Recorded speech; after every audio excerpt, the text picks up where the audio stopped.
প্রিয় দর্শক বন্ধুরা, আজকে 28/8/2024 তারিখ। আরও একটি ঐতিহাসিক দিন হতে চলেছে অবশ্যই আপার প্রাইমারি রিক্রুটমেন্ট প্রসেসের ক্ষেত্রে। আর মাত্র কয়েক ঘন্টার অপেক্ষা এবং ম্যাট কেসে আজকের হলো জাজমেন্ট ডে। রায়দানের ঠিক আগের মুহূর্তেই উঠে আসছে এই মুহূর্তের জরুরি কিছু তথ্য। অবশ্যই এই ভিডিওর মধ্যে সবটা তুলে ধরবার চেষ্টা করছি, ভিডিওটিকে শেষ পর্যন্ত তাই ওয়াচ করবেন। আপনাদের জন্য আর্জেন্ট ভিত্তিতে এই ভিডিওটা কিন্তু ক্রিয়েট করা। অবশ্যই চ্যানেলটিকে সাবস্ক্রাইব করে সঙ্গে থাকবেন। চলুন কথাবার্তা না বাড়িয়ে আমরা মেন টপিকে ফোকাস করে আমরা সম্পূর্ণ বিষয়টিকে কার্যত জেনে নেওয়ার চেষ্টা করি। তো আজকে ম্যাট কেসের জাজমেন্ট ডে ইতিমধ্যেই সকলে কিন্তু জেনে গিয়েছেন, আমরাও এই বিষয়ে কিন্তু বার্তা দিয়েছিলাম। মহামান্য কলকাতা হাইকোর্টের অ্যাপিলেটেড সাইট সহ যে কেস স্ট্যাটাস সেখান থেকেও কিন্তু বার্তা উঠে এসেছিল এবং ডেলি কজ লিস্ট অনুযায়ী দেখা যাচ্ছে 11 নম্বর কোর্টের ডিভিশন বেঞ্চে আজকে কিন্তু এই মামলা একেবারে আইটেম নম্বর ডেলি কজ লিস্টে 11 নম্বর কোর্ট অনুযায়ী একেবারে টপে রয়েছে, অর্থাৎ 1 নম্বর আইটেমে। এবং দেখুন উপরেই কিন্তু লেখা রয়েছে দুপুর 2টোর সময় অর্থাৎ 2 PM ফর জাজমেন্টের জন্য, অর্থাৎ রায়দানের ক্ষেত্রে। তো এই মামলার যে আজকে রায়দান হবে এবং যে দুপুর 2টোর সময় গুরুত্বপূর্ণ কোর্টের যে বার্তা উঠে আসবে আমরা কিন্তু সবটাই তুলে ধরবার চেষ্টা করব। তো সেই দিক থেকে মামলা উপরের দিকে এবং সম্মানীয় বিচক্ষণ বিচারপতিরা সব দিক খতিয়ে দেখেই যে জাজমেন্ট দেবেন, আপাতত আমরা সেটাই কিন্তু আশা করছি। মহামান্য কলকাতা হাইকোর্টের ওপর পূর্ণ আস্থা রয়েছে, সম্মানীয় বিচক্ষণ বিচারপতির ওপরেও কিন্তু পূর্ণ আস্থা রয়েছে।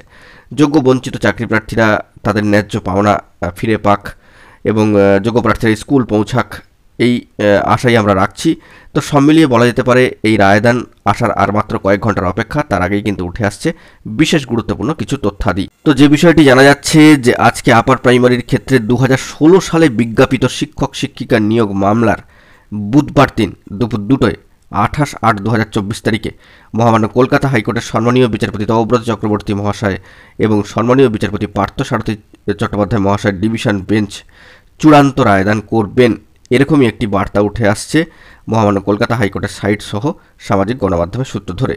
গত 18 জুলাই অর্থাৎ 18/7 এই মামলার শুনানি পর্ব শেষ হয়, অর্থাৎ হিয়ারিং পর্ব, এবং রায়দান কিন্তু স্থগিত রাখা হয়েছিল মহামান্য আদালতের তরফ থেকে।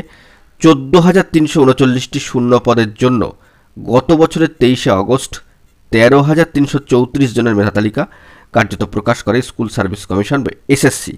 গত বছরই 6 নভেম্বর থেকে 2রা ডিসেম্বর পর্যন্ত প্রথম দফায় প্রায় 8,900 জন এমপ্যানেল প্রার্থীর কাউন্সেলিং প্রক্রিয়া কিন্তু সম্পন্ন হয়েছে। কিন্তু অনিয়ম অস্বচ্ছতার নানান অভিযোগের 2020 সালে 11 ডিসেম্বর মহামান্য কলকাতা হাইকোর্টে সম্মানীয় বিচারপতি মৌসুমী ভট্টাচার্য মহাশয়ের প্রথমবারের ক্ষেত্রে নিয়োগ প্যানেল বাতিল করেছিলেন। তারপর থেকেই কিন্তু নিয়োগ মামলা কার্যত একটু একটু করে চলছিল, মামলা থমকেও ছিল এবং তা কিন্তু বর্তমানে হিয়ারিং পর্ব সমাপ্ত করে আজকে শিডিউল পেল নতুন জাজমেন্টের জন্য। ফর জাজমেন্ট ইতিমধ্যে আপনারা দেখে ফেলেছেন। তো দীর্ঘ একটা সময়, দীর্ঘ একটা টাইম ডিউরেশন, লম্বা স্প্যান, যাবতীয় সমস্ত বাধা বিপত্তি অতিক্রম করে আবারও কিন্তু সূর্যোদয় হতে চলেছে আপার প্রাইমারি রিক্রুটমেন্ট প্রসেসের ক্ষেত্রে। বলা যেতে পারে সেই 2016-15 সাল থেকে বর্তমানের যে 2024 সাল, দীর্ঘ একটা সময়। অবশ্যই বিষয়টিকে খেয়াল করবেন। একাধিক তথ্য উঠে আসলো আজকে মহামান্য কলকাতা হাইকোর্টে 11 নম্বর কোর্টের দিকে কয়েক হাজার চাকরি প্রার্থীর চোখ কিন্তু থাকবে। একদিকে থাকছেন জয়নিংয়ের অপেক্ষায় চাকরি প্রার্থীরা, একদিকে ওয়েট লিস্টেড প্রার্থীরা রয়েছেন সেকেন্ড ফেজ কাউন্সেলিংয়ের অপেক্ষায়, একদিকে রয়েছেন সিট আপডেটের দাবিতে ইন্টারভিউ বঞ্চিত আপার প্রাইমারি চাকরি প্রার্থী বৃন্দরা, IB, UPC, PBরা।